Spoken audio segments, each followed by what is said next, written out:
పాల తాగులి ఎలా చేసుకోవాలో చూపిస్తా.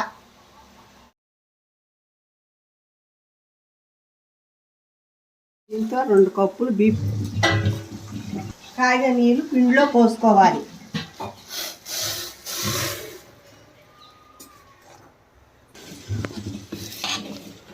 కలుపుకుని శుద్ధొచ్చేదాకా పిసుక్కోవాలి.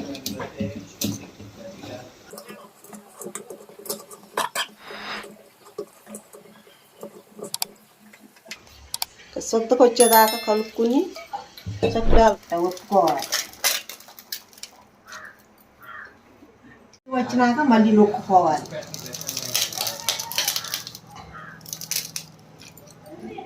కాసిన నీళ్ళు పోసుకోవాలి. చక్కగా పట్టాలి.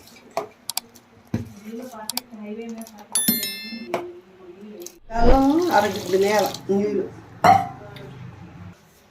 కరగేసుకోవాలి. కరిగినాక దాంట్లో పోసుకోవాలి.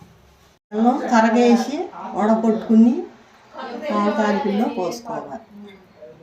లేకోకుండా నీట్గా చేసుకోవాలి.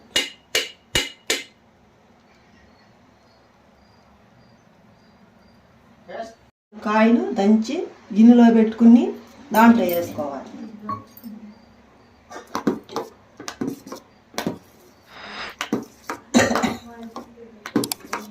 పోతాయి. పోసగా శుద్ధ లేకోకుండా పోసగా ఉంటుంది.